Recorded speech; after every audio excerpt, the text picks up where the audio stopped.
안녕하세요. 미소교회 최준영 목사입니다. 2023년 11월 12일 주일 오늘 나에게 주시는 생명수 샘물 한 모금 시작하도록 하겠습니다. 아모스 5장을 보실 텐데요.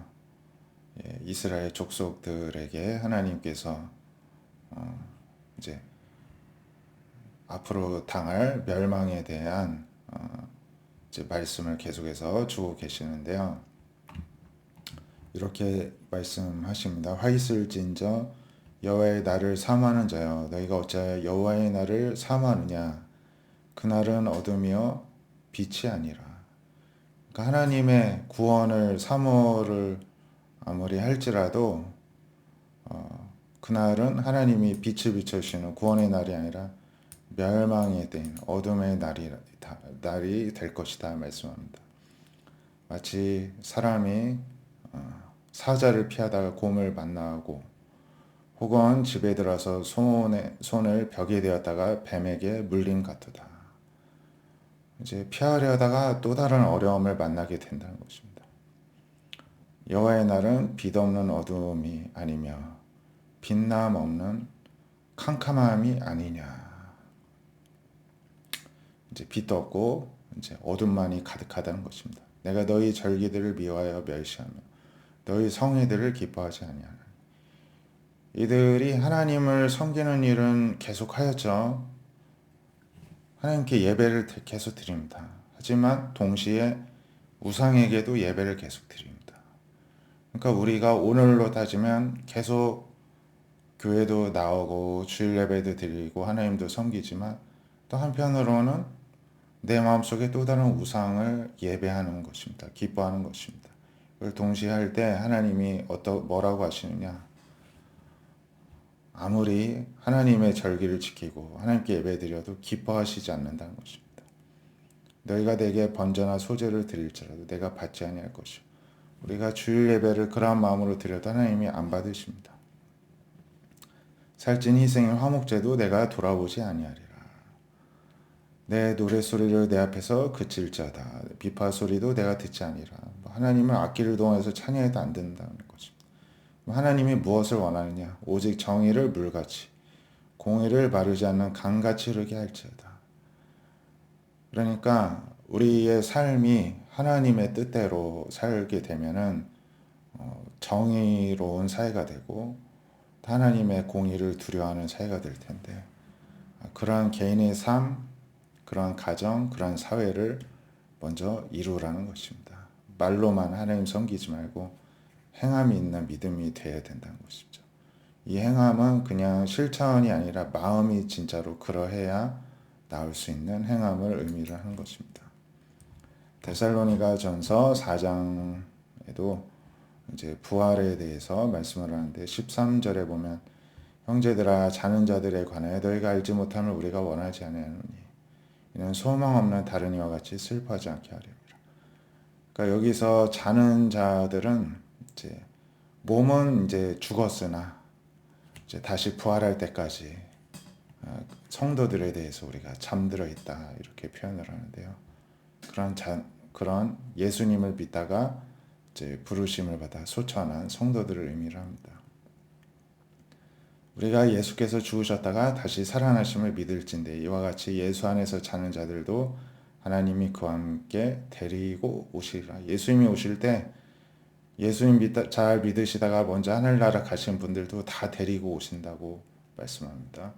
우리가 주의 말씀으로 너에게 이것을 말하노니 주께서 강림하실 때까지 우리 살아남아있는 자도 자는 자보다 결코 앞서지 못하리라. 그러니까 우리가 생존해 있다가 예수님이 오셨다고 해서 우리보다 먼저 앞서간 죽음을 맞이한 성도들보다 더 낫다고 말할 수는 없다는 것입니다. 다 똑같은 것입니다. 주께서 호령과 천사장의 소리 하나님의 나팔 소리로 하늘로부터 강림하시리니 그리스도 안에 죽은 자들이 먼저 일어나 먼저 부활을 경험합니다. 그 후에야 우리 살아남은 자들도 그들과 함께 구름 속으로 끌어올려 공중에서 주를 영접하게 하시리니 그리하여 우리가 항상 주와 함께 있으리라. 이제 죽은 자들이 먼저 부활을 하고 그 다음에 또 예수님 오셨을 때 살아있는 자들도 함께 들려 올라가서 구름 속에서 주님을 영접한다는 것입니다. 그러므로 이러한 말로 서로 위로하라는 것입니다. 죽음 앞에 너무 슬퍼하지 아니하고 우리가 다시 또 주님 안에서 부활의 때 만날 것을 기약해야 될 줄로 믿습니다. 마태복음 25장에도 예수님이 이제 마지막 때를 어떻게 준비해야 될지 비유로 말씀하시는데요.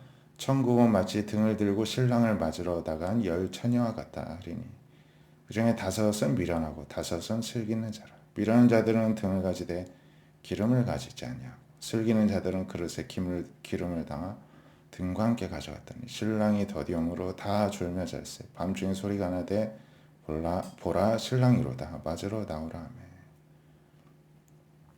그러니까 유대인들은 이 당시에 뭐 지금도 그렇고 사막이고 너무 낮에가 뜨겁고 다니기가 어렵기 때문에 주로 이동을 밤에 이제 하였는데요.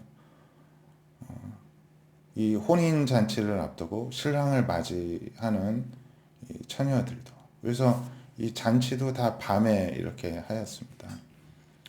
그래서 신랑을 맞이를 하는데 5명은 이제 여분의 기름을 준비를 하지 않고 5명은 준비를 하였다는 것입니다.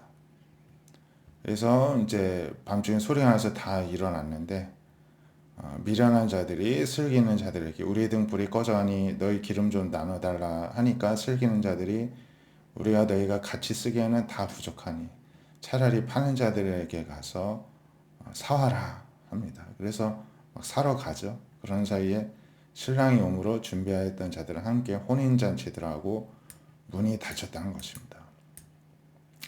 이 희한한 이 결혼식 장면인데요.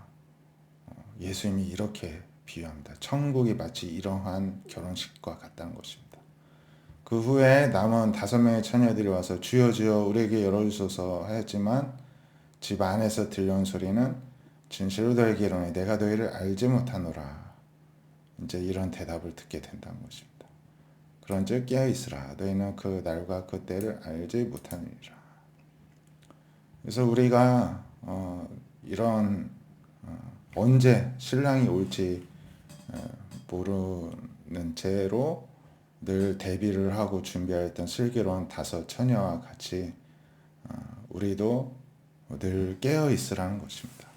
잠들지 말고 늘 앞날을 내다보고 주님 다시 올 때 우리가 무엇 꺼내놓을 수 있겠습니까? 우리가 무엇을 준비해야 되겠습니까? 우리의 마음과 영혼이 오직 예수님으로 채워져 있어야 되지 않겠습니까? 성령으로 충만해져 있어야 되지 않겠습니까? 그거 말고 또 다른 준비가 있겠습니까?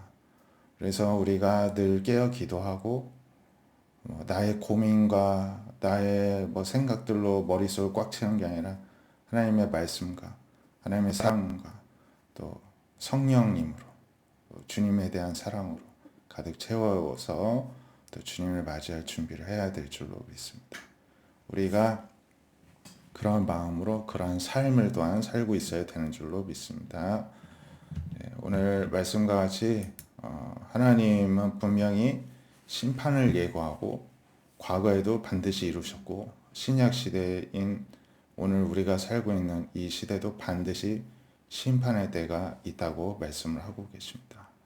과거의 구약 시대에 이스라엘 백성들도 경고를 받았으나 다 흘려 듣고 그렇게 심각하게 받아들이지 않았습니다. 오늘날 우리는 어떻습니까?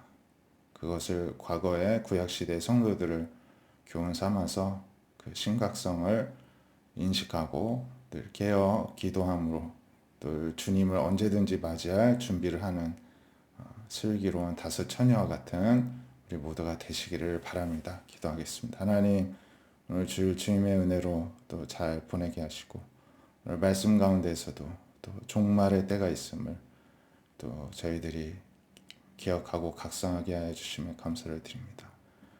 하나님께서는 분명히 이 세상의 마지막 때가 온다고 계속해서 말씀하고 계시는데 이 말씀을 귀담아 듣고 마음에 새기고 늘 깨어있는 심정으로 저희들의 마음과 삶이 해이해지지 아니하고 늘 주님 안에서 중심을 잡고 늘 준비하는 마음으로 살아가는 우리 모두가 되게 하여 주시옵소서. 예수님의 이름으로 기도드립니다. 아멘. 또 한 주간도 믿음으로 살아가시고 또 다니엘 기도에 계속해서 또 참여하시고 또 많은 은혜 받고 많은 또 기도를 하나님과 나누시고 하나님을 온전히 경배하는 시간들 되시기를 축복드립니다. 감사합니다.